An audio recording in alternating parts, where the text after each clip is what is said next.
Making buns, one of the pleasures of life. We all love a lovely baked bun. Look at the chocolate inside of this bun. The kids will love it, you will love it, and guess what? It's easy. So we're going to show you how. Let's get going. We'll start making the dough.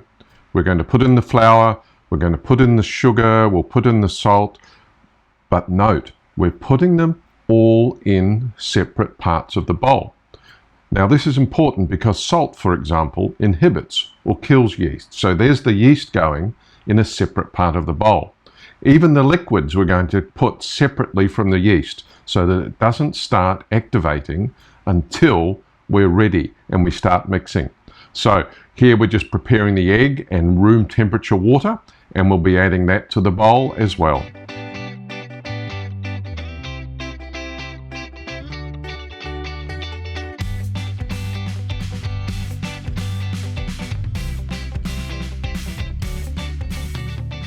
Part of being a good baker is being precise and accurate and controlling your environment, and that's why we're keeping the yeast separate. It doesn't mix with any liquids or any ingredients that might interfere with it until the last possible moment, and that way we keep control of our dough and we'll get the best result possible.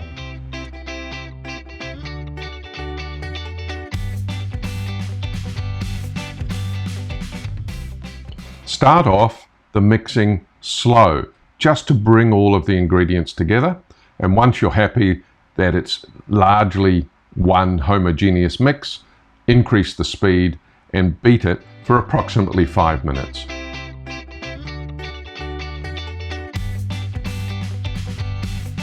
Start by feeling the texture of your dough. It'll be brittle and break easy. The goal with the kneading is to massage that gluten so that it becomes springy and springs back. If you feel it in the beginning and then feel it in the end, your fingers will remember, so you'll get better and better as you make the dough. You're going to need to knead it for about 5 to 10 minutes. You'll see and feel the texture change, and that's when you're ready. Put some oil in the bowl so that the dough doesn't stick. See how it's stretching here? And again, just give it that 1 or 2 more kneads just so that you get that memory from your feeling, and that's going to make you a better baker. In it goes, and we're going to cover it and leave it to stand for about an hour so that it rises.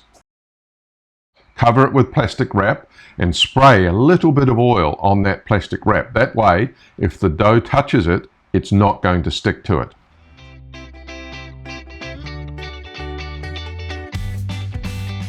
Now we're ready to get our ingredients for the middle ready, and they're pretty simple.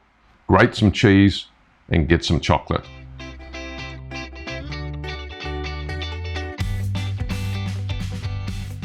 Here we've used cheddar cheese, and for the chocolate we're using a chocolate hail. Take some parchment paper and line your baking dish. Okay, it's been about an hour and the yeast has done its work. The dough has risen. It's got nice little marks on the top where the gas has escaped, and it smells beautiful. The next step is to portion control how much you're going to put in each roll. We used about 2.5 ounces or 70 grams. The reason we went to the trouble of weighing each roll is they're going to look more similar when they've finished baking. One is not going to overcrowd the other in the baking tray. Now, take your portioned dough and roll it into a ball. You can do it this way. You can see how you just cup it in your hand and roll over the top. Now, another way to do it is just to take your rough dough and just start folding it back and forward on itself. And very quickly, you'll get it into a round shape, and one little final roll, and you're done. The next step is to flatten out your rolls so that you can put in your filling. Here we put about 2.5 teaspoons of chocolate just in the center, and then you start to fold it back up and basically use the same procedure that you did before when you folded the roll and made it round. So we'll show you again. This is how we did it.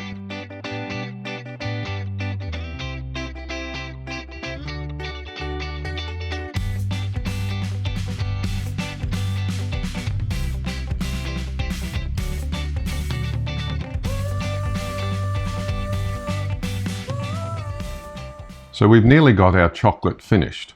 So you know which roll is which roll, just put one little piece of chocolate on top, and that way you're going to know that that's the chocolate roll. Now the process is roughly the same with the cheese. Flatten the roll out and then just add the cheese. You can put, again, a reasonable amount. Here we just used our fingers to basically estimate how much cheese to put in rather than using a teaspoon, but you'll have got the idea because you've already done the chocolate ones.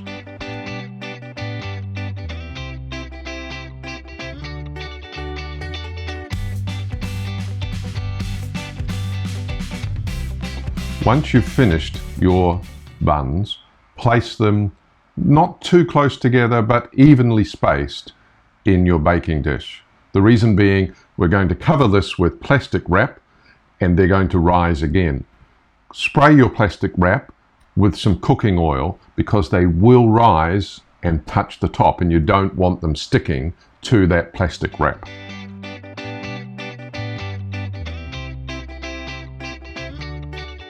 Gently put the plastic wrap on the top and set them aside in a warm space. And here you can see they've risen beautifully. Now letting them rise that second time just helps with the texture and it also helps with the flavor because the yeast continues to ferment and you get a really nice bread roll. So it is important to let them rise that second time, again for about 1 hour.